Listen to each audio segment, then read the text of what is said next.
ಅಸಹಜ ಲೈಂಗಿಕ ದೌರ್ಜನ್ಯ ಪ್ರಕರಣದಲ್ಲಿ ಸೂರಜ್ ಈಗಾಗಲೇ ಬಂಧನವಾಗಿದೆ.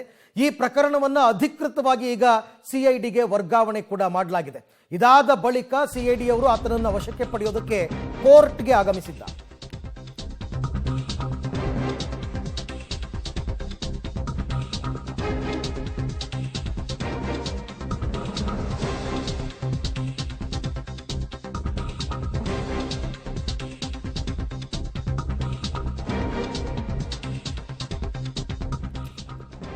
ಸದ್ಯಕ್ಕೆ ಸೂರಜ್ ಪ್ರಕರಣ ಸಿಐಡಿಗೆ ಅಧಿಕೃತವಾಗಿ ಹಸ್ತಾಂತರವಾಗಿದೆ. ಹಾಗಾಗಿ ಬಾಡಿ ವಾರೆಂಟ್ ಮೇಲೆ ಕಸ್ಟಡಿಗೆ ಪಡೆಯೋದಕ್ಕೆ ಕೋರ್ಟ್ಗೆ ಬಂದಿದ್ದಾರೆ ಸಿಐಡಿ ಅಧಿಕಾರಿಗಳು. ಪೊಲೀಸ್ ಕಸ್ಟಡಿ ಅಂದರೆ ತಮ್ಮ ಕಸ್ಟಡಿಗೆ ಪಡ್ಕೋಬೇಕಲ್ಲ, ನಿನ್ನೆ ನ್ಯಾಯಾಂಗ ಬಂಧನಕ್ಕೆ ವಿಧಿಸಿದರು. ಹಾಗಾಗಿ ಈಗ ಬಾಡಿ ವಾರೆಂಟ್ ಮುಖಾಂತರ ತಮ್ಮ ಕಸ್ಟಡಿಗೆ ಪಡ್ಕೊಳ್ಳೋದಕ್ಕೆ ಬಂದಿದ್ದಾರೆ. ಸಿಐಡಿ ಎಸ್ಪಿ ವೆಂಕಟೇಶ್ ಮತ್ತು ಡಿವೈಎಸ್ಪಿ ಕೂಡ ಆಗಮಿಸಿದ್ದಾರೆ. ಕಸ್ಟಡಿಗೆ ಪಡೆದ ಬಳಿಕ ಅಂದರೆ ಕಸ್ಟಡಿಗೆ ಪಡೆಯೋದಕ್ಕೆ ಕೋರ್ಟ್ನಿಂದ ಅನುಮತಿ ಬೇಕು. ಅನುಮತಿ ಪತ್ರವನ್ನು ಮತ್ತೆ ಪರಪ್ಪನ ಅಗ್ರಹಾರ ಜೈಲಧಿಕಾರಿಗಳಿಗೆ ತಲುಪಿಸಬೇಕು. ಅಲ್ಲಿ ಫಾರ್ಮ್ಯಾಲಿಟೀಸ್ ಎಲ್ಲ ಮುಗಿದು ಆತನನ್ನು ಮತ್ತೆ ವಶಕ್ಕೆ ಪಡಿಬೇಕು. ವಶಕ್ಕೆ ಪಡೆದ ಬಳಿಕ ಮತ್ತೆ ಮೆಡಿಕಲ್ ಟೆಸ್ಟನ್ನು ಮಾಡಿಸಲಾಗುತ್ತೆ. ಇನ್ಫ್ಯಾಕ್ಟ್ ನಿನ್ನೆ ಸೂರಜ್ರ ಮೆಡಿಕಲ್ ಟೆಸ್ಟ್ ಆಗಿತ್ತು ಹಾಸನದಲ್ಲಿ. ಇಲ್ಲಿ ಮತ್ತೊಂದು ಸರ್ತಿ ಮಾಡಿಸುವಂತಹ ಸಾಧ್ಯತೆ ಇದೆ. ಈ ಬಗ್ಗೆ ಮತ್ತಷ್ಟು ಮಾಹಿತಿ ನನ್ನ ಕೊಲೀಗ ಮುರಳೀಧರ್ ಅವರಿಂದ ಪಡ್ಕೊಳ್ಳೋಣ. ಎಸ್ ಮುರಳಿ, ಈಗ ಅಧಿಕೃತವಾಗಿ ಸಿಐಡಿ ಅವರು ಈಗ ರಂಗ ಪ್ರವೇಶವನ್ನು ಮಾಡಿದ್ದಾರೆ. ಏನು ಇವತ್ತಿನ ಏನೇನು ಕೆಲಸಗಳಿದೆ ಅವರದ್ದು ಅಂತ?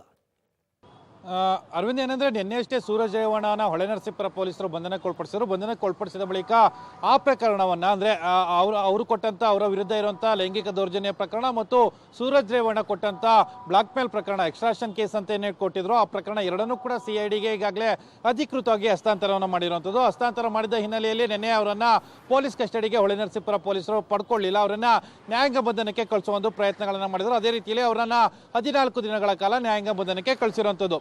ಅಂದ್ರೆ ಸಿಐಡಿ ಅಧಿಕಾರಿಗಳು ಏನು ಇಡೀ ಎರಡೂ ಪ್ರಕರಣಗಳನ್ನು ಕೂಡ ತಮ್ಮ ವಶಕ್ಕೆ ಪಡೆದುಕೊಂಡ ಬಳಿಕ ಈಗ ಅವರನ್ನ ಬಾಡಿ ವಾರೆಂಟ್ ಮೇಲೆ ವಶಕ್ಕೆ ಪಡ್ಕೊಳ್ಬೇಕಾಗಿರುವಂಥದ್ದು. ಯಾಕಂದ್ರೆ ಸೂರಜ್ ರೇವಣ್ಣ ಅವರ ಏನು ಪ್ರಕರಣದ ಏನಿತ್ತು ತನಿಖೆ ಸಂಪೂರ್ಣವಾಗಿ ಸಿಐಡಿಯ ಹೆಗಲಿಗೆ ಏರಿರೋ ಹಿನ್ನೆಲೆಯಲ್ಲಿ ಅದರ ಹೇಳಿಕೆಗಳನ್ನ ದಾಖಲು ಮಾಡ್ಕೊಳ್ಬೇಕು, ಜೊತೆಗೆ ಸ್ಥಳ ಮಾಜರನ್ನ ಮಾಡಬೇಕು, ಜೊತೆಗೆ ಅವರ ಮೆಡಿಕಲ್ ಟೆಸ್ಟ್ ಅನ್ನ ಮಾಡಿಸಬೇಕು. ಯಾಕಂದ್ರೆ ಒಬ್ಬ ವ್ಯಕ್ತಿ ಮಹಿಳೆಯ ಮೇಲೆ ಯಾವ ರೀತಿಯಲ್ಲಿ ಅತ್ಯಾಚಾರವನ್ನ ಮಾಡ್ತಾನೆ, ಆ ಸಂದರ್ಭದಲ್ಲಿ ಯಾವ ರೀತಿಯಲ್ಲಿ ಮೆಡಿಕಲ್ ಟೆಸ್ಟ್ ಗಳನ್ನ ಮಾಡ್ತಾರೆ, ಅದೇ ರೀತಿಯ ಮೆಡಿಕಲ್ ಟೆಸ್ಟ್ ಗಳನ್ನು ಕೂಡ ಸೂರಜ್ ರೇವಣ್ಣ ಅವ್ರಿಗೂ ಕೂಡ ಮಾಡಬೇಕಾದಂತ ಅನಿವಾರ್ಯ ಪರಿಸ್ಥಿತಿಗಳಿರುವಂಥದ್ದು. ಆ ಹಿನ್ನೆಲೆಯಲ್ಲಿ ಕನಿಷ್ಠ 6 ದಿನಗಳ ಕಾಲ ಅವರನ್ನ ಪೊಲೀಸ್ ಕಸ್ಟಡಿಗೆ ಕೇಳೋದಕ್ಕೆ ಎಲ್ಲ ರೀತಿಯ ಸಿದ್ಧತೆಗಳನ್ನು ಕೂಡ ಮಾಡ್ಕೊಂಡಿರುವಂಥದ್ದು.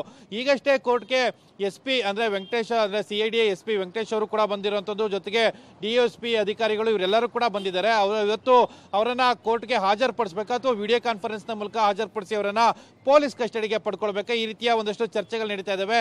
ಕೋರ್ಟ್ನಲ್ಲಿ ಓಪನ್ ಕೋರ್ಟ್ನಲ್ಲಿ ಇವನ್ನೇನೋ ಕೆಲವೇ ಕ್ಷಣಗಳಲ್ಲಿ ಅರ್ಜಿ ವಿಚಾರಣೆ ಪ್ರಾರಂಭವಾಗುವಂತಹ ಸಾಧ್ಯತೆಗಳಿದ್ದಾವೆ. ಅರ್ಜಿ ವಿಚಾರಣೆ ಪ್ರಾರಂಭವಾದ ಬಳಿಕ ಅಲ್ಲಿ ವಿಡಿಯೋ ಕಾನ್ಫರೆನ್ಸ್ ನ ಮೂಲಕ ಹಾಜರುಪಡಿಸಿ ಅವರನ್ನ ಬಾಡಿ ವಾರೆಂಟ್ ಮೇಲೆ ತಗೊಳ್ಬೇಕಾ ಅಥವಾ ಓಪನ್ ಕೋರ್ಟ್ಗೆ ಆತನನ್ನ ಕರೆದುಕೊಂಡು ಬಂದು ಪ್ರೆಸೆಂಟ್ ಮಾಡಿ ಅದಾದ ನಂತರ ಬಾಡಿ ವಾರೆಂಟ್ ಮೇಲೆ ವಶಕ್ಕೆ ತೆಗೆದುಕೊಳ್ಬೇಕಾ, ಈ ರೀತಿಯ ಒಂದಷ್ಟು ಚರ್ಚೆಗಳು ನಡೀತಾ ಇದ್ದಾವೆ. ಇನ್ನೇನ ಕೆಲವೇ ಕ್ಷಣಗಳಲ್ಲಿ ಅದರ ಬಗ್ಗೆ ಒಂದಷ್ಟು ಸ್ಪಷ್ಟತೆಗಳು ಕೂಡ ಬರುವಂಥದ್ದು. ಯಾಕೆಂದ್ರೆ ಇವರ ಮೇಲೆ ಇರುವಂಥದ್ದು ಅತ್ಯಾಚಾರದ ಆರೋಪ, ಅಂದ್ರೆ ಅಸಹಜ ಲೈಂಗಿಕ ಕ್ರಿಯೆಯನ್ನು ನಡೆಸಿದ್ದಾರೆ, ಅತ್ಯಾಚಾರವನ್ನ ನಡೆಸಿದ್ದಾರೆ ಅಂತೇಳಿ ಇರುವಂತಹ ಆರೋಪ. ಈಗಾಗಲೇ ಸಂತ್ರಸ್ತನ ಹೇಳಿಕೆಗಳನ್ನ ದಾಖಲು ಮಾಡ್ಕೊಳ್ಳಾಗಿದೆ, ಸಂತ್ರಸ್ತನ ಮೆಡಿಕಲ್ ಟೆಸ್ಟ್ ಕೂಡ ಆಗಿರುವಂಥದ್ದು.